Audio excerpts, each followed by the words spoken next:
Hey there, Brian Ewald at the PRS booth, NAMM 2017, and here with another very exciting addition to the PRS amp line. Big year for PRS amps between the Sunzera and this JMod 100, the John Mayer Overdrive amp. This has been a long collaboration with John and Paul and Doug Sewell in designing an amp that really is an amalgamation of all of the favorite things of John's amp collection, and as you may imagine, he's got a pretty substantial amp collection that I think anybody would be jealous of. So he was really looking for something to do all of his favorite aspects of his different amps that he's been touring with. He's been using a version of this with the Dead & Company for the past year, and they've been tweaking it to really so it'll fit within both the Dead & Company and what he's looking for in his trio. That's basically what we're looking at here, the fruits of all that labor. Right now, we've got it with a 212 cabinet, which is what he pairs it with doing the trio stuff. If you've seen him with a Dead & Company, he pairs it with a 410. They both sound great. They're just different voicings. So quickly, I'll go through and it's a single channel amp.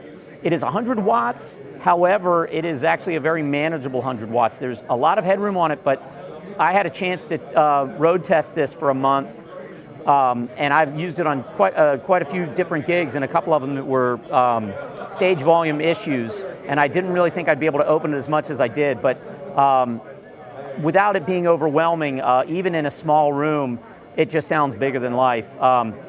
A lot of tones. It's a very vintage voiced amp. There's a lot of tones between the different volumes. So it's single channel. You've got an input volume, which will definitely drive as you crank it up, a bright switch, a beautifully voiced EQ section. Then the gain stage is not another channel. It's actually a loop. It's basically just like an effects loop after the preamp, as opposed to putting drives in front like you would with a pedal.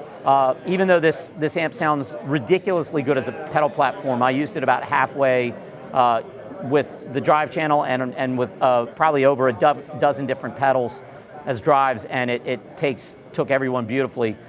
Putting the drive section in a loop after the EQ, you have this volume gives you the level of gain that you want, and then you use this output stage to match your volume, whether you want it to be a similar level to the clean channel or if you want to boost it. The thing is, since this is all one channel, the input volume, the bright switch, all this preamp is still effective through this. So whether you're driving the front end and backing this off or bringing this down and cranking this up in there, there's a lot of variations of tones. Very big kind of round, woody, vintage, tweedy kind of tones, like when you crank up like a tweed twin.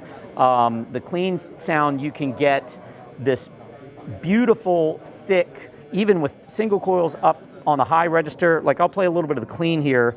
I'll split the coil on this. And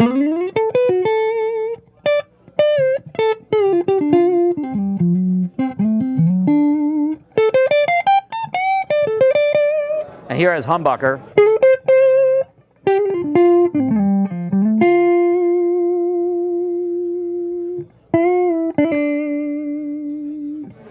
So that's about halfway up. If I wanted, it breaks up, there's a little bit of hair on that. If I brought this down and cranked this master up, it would be pristinely clean. If I bring this up, it would break up beautifully, just that sweet low gain breakup.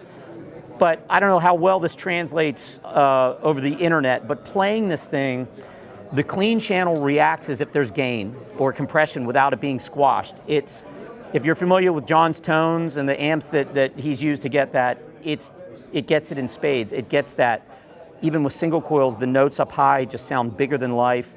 It reacts and feels like you have, like the way a gain channel would, where you have compression and sustain. It's so easy to play and just sounds beautiful. You don't have that big spike of an attack like you do on clean, and then your sustain is down here. It's one of those amps you can play a clean solo on, which again, if you're a fan of John's and his catalog, he gets that tone so well. He can play a clean solo that has all the beautiful artifacts as if you were playing with gain. Kicking over and adding some gain on it into the overdrive channel or the overdrive loop.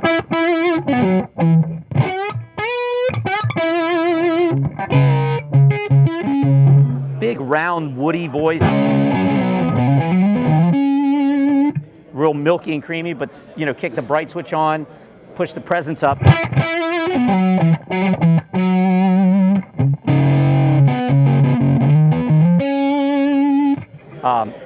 It sings. It's got just a beautiful voice to it.